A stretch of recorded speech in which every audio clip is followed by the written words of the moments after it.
This is Mrs. Appia with Lesson 23, using sample data to compare the means of two or more populations. Student outcomes for this lesson.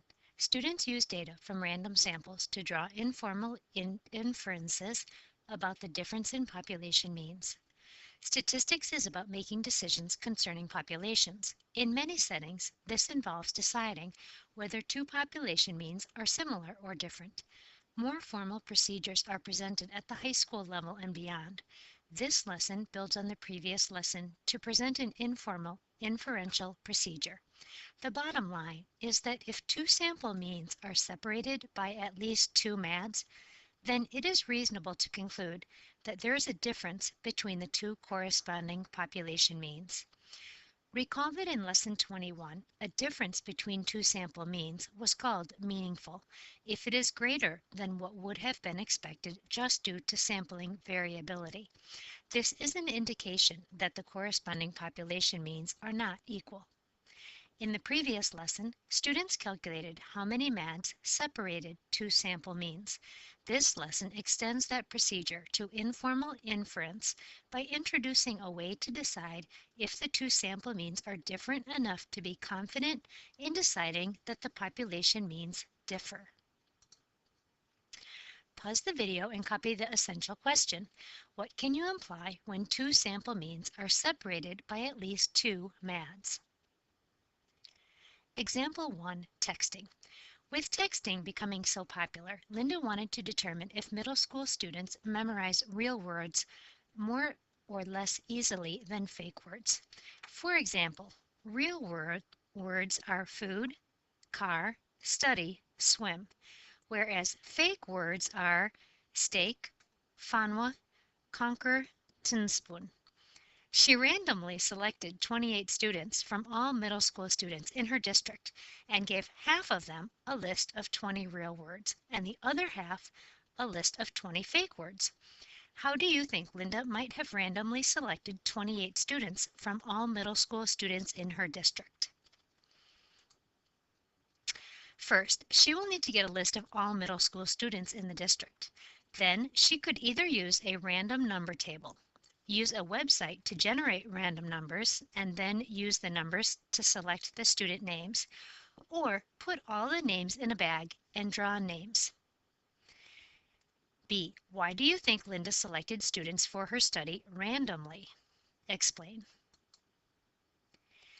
Random assignment is done to help ensure that groups are similar to each other. Question C. She gave the selected students 1 minute to memorize their list, after which they were to turn the list over, and after 2 minutes, write down all of the words they could remember. Afterward, they calculated the number of correct words they were able to write down. Do you think a penalty should be given for an incorrect word written down? Explain your reasoning. Pause the video and answer this question. It is an opinion question, so remember to explain your reasoning.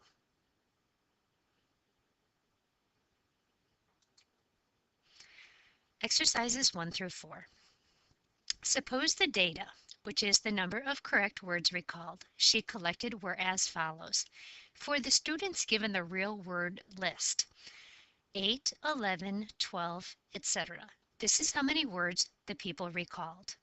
And the students that were given the fake words list recalled 3 words, 5 words, 4 words, etc.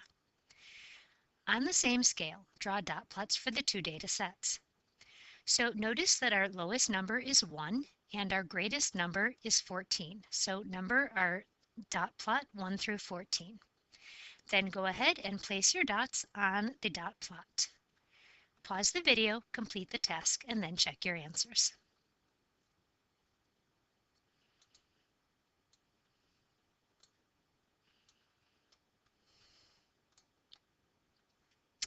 Question 2. From looking at the dot plots, write a few sentences comparing the distribution of the numbers of correctly recalled words with the distribution of numbers correctly recalled faked words. In particular, comment on which type of word, if either, the students recall better, and explain. Here are some things to think about. Is there overlap in the data? If so, Is it a lot or is it a little? Is the data symmetrical? Is it skewed? And if so, which way? Where is it centered on each plot? Which type of word do you think students recall better? So let's take a look at the first question. Is there overlap? Overlap would be if the dots are in the same section for both the recall, the real words, and the fake words. For example, the overlap starts here at 4 words. Both groups recalled 4 words, and both groups recalled 5 words, 7 words, etc. Then the most that they both recalled was 11. Nobody recalled 12 fake words. So this is the section that overlaps. So is there overlap? And if so, is it a lot or is it a little? Well, there is overlap, and it is quite a bit. Is the data symmetrical? Now, when you're looking for is it symmetrical, you're looking for just the real data, one set of data at a time. So is it symmetrical? In other words, is the left side of the data the same as the right side of the data? And then for the fake, is the left side of the data the same as the right side of the data, or is it skewed? So there is a considerable amount of overlap, indicating that most people recalled between 4 and 11 words for both fake and real words. Real words recalled is somewhat skewed to the left, indicating more real words were recalled by most people. So over here, notice that most of the data is on the right, meaning that the data was skewed left. Fake words were recalled in a fairly symmetric fashion, most recalling between 3 and 7 fake words. In other words, the data is pretty even spread to the left and to the right. The center of the data for real words is higher. I think more real words were recalled. When you're looking for the center of the data, remember to count the dots. 1, 2, 3, 4, 5, 6, 7, 8, 9, 10, 11, 12, 13. And then the halfway point would be 1, 2, 3, 4, 5, 6. So right about here would be the center of the data for the real words, which was 9. And then the center for the fake words, 1, 2, 3, 4, 5, 6, 7, 8, 9, 10, 11, 12, 13, 14. So 7. 1, 2, 3, 4, 5, 6, 7, whereas 4 is the center of the data for the fake words. So the center is up here for real, and the center is down here for fake. Question 3. Linda made the following calculations for the 2 data sets. The real words recalled. The mean is 9.43. Remember, to calculate the mean, you would add all of these numbers and then divide by 14. To find the mean of the fake word list, you would add all of these numbers together and divide by 14. So we have a mean of 9.43 words for the real words and 5.36 for the fake words. How many MADs separate the 2 means? So the MADs are right over here, and recall how the MADs are calculated. If the mean is 9.43, then you would subtract 9.43 minus 8, 9.43 minus 11, 9.43 minus 12, 9.43 minus 8. And you take all of those differences and you add them together, and then you divide by 14, and that's your MAD score.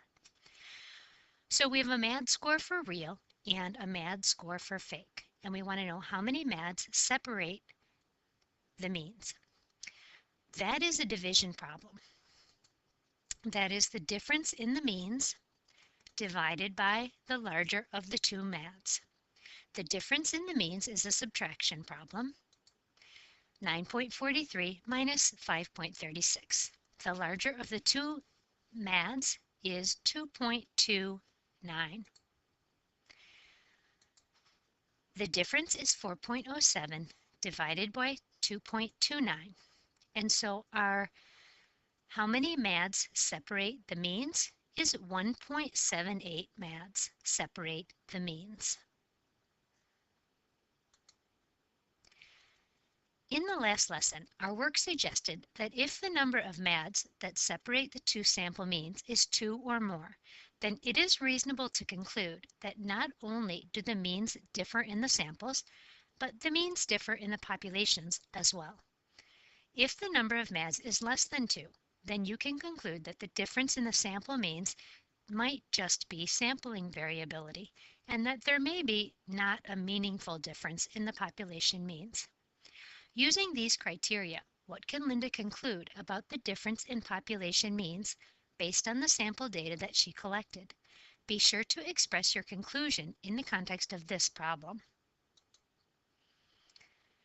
Since the MAD is 1.78, and this is below the suggested 2 MADs, Linda would conclude that the average number of real words recalled might be the same as the average number of fake words recalled, because the number is less than 2.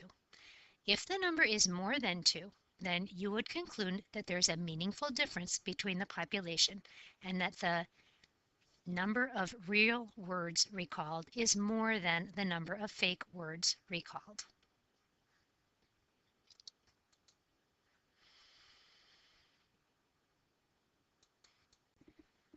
This is example 2.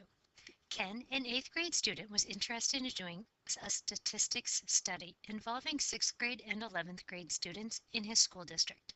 He conducted a survey of 4 numerical variables and 2 categorical variables, grade level and gender. His Excel population database for the 265 6th graders, 175 11th graders in his district has the following description. In columns 1 through 5, there is data about the students' ID numbers, number of minutes texting, reaction time, the amount of time spent weekly on homework and sleep. Ken decides to base his study on a random sample of 20 6th graders and a random sample of 20 11th graders. Now, we reviewed how to conduct a random sample on question A, so you can review that if you would like to. Suppose that a random number generated these ID numbers for 20 6th graders. Then you go to the Excel document of data and you look up these ID numbers and find out how many hours of homework that student completed. For example, for the student whose ID number ends in 9, here is the ID number column. Follow it over to the homework column and you'll see that the student completed 8.4 hours of homework.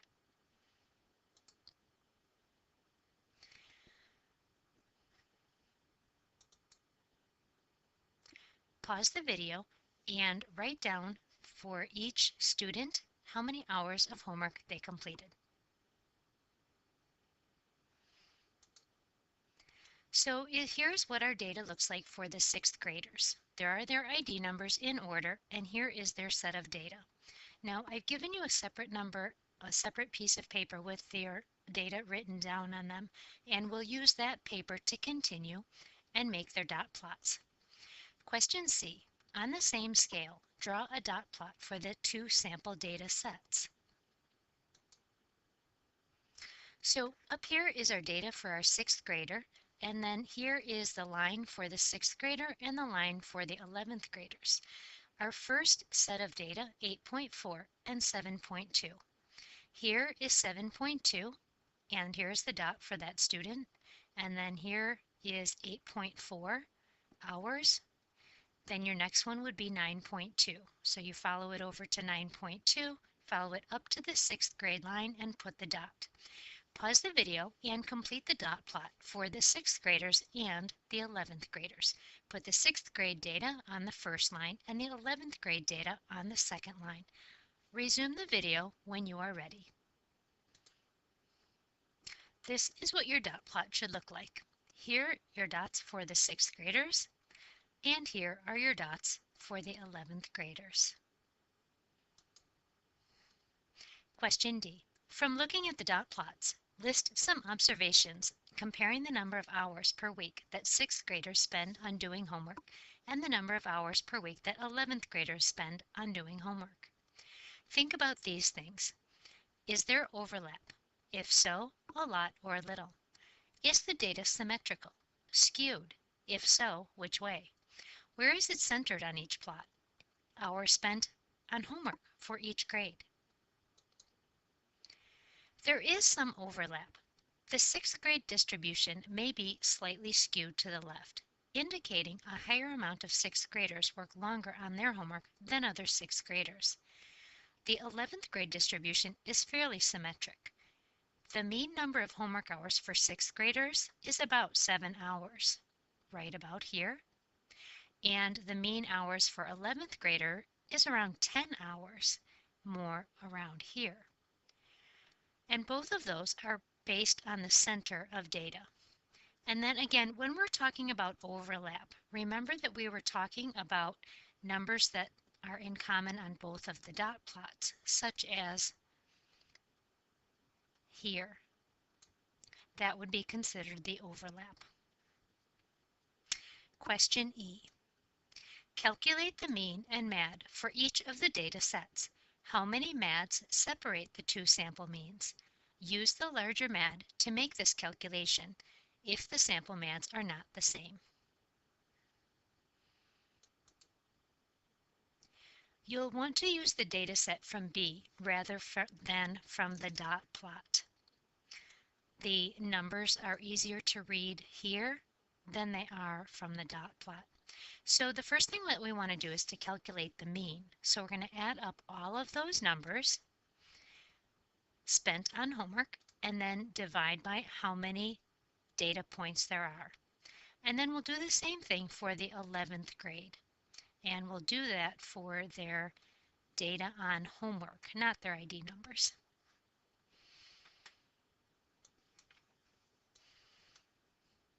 The mean time spent on the homework for 6th grade is 7.055.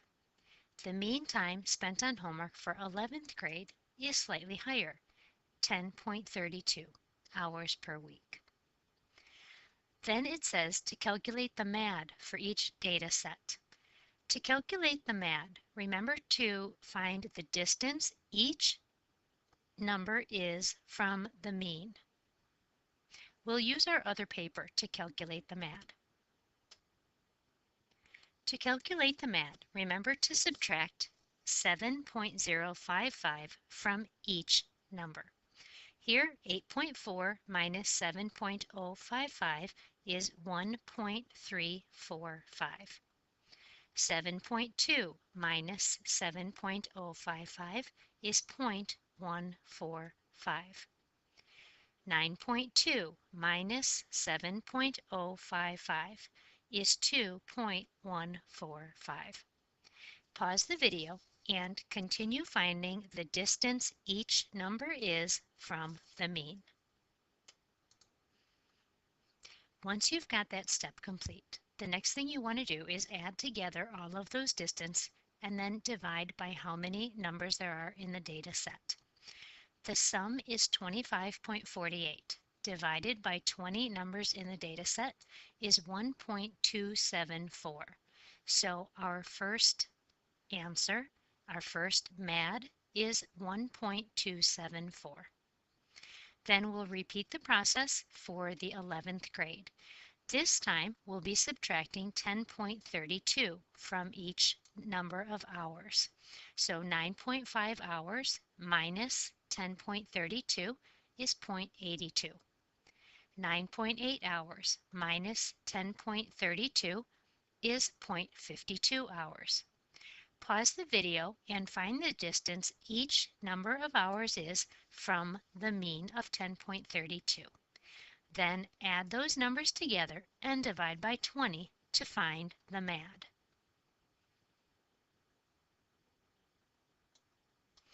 So we've completed that task and our answer is 1.052.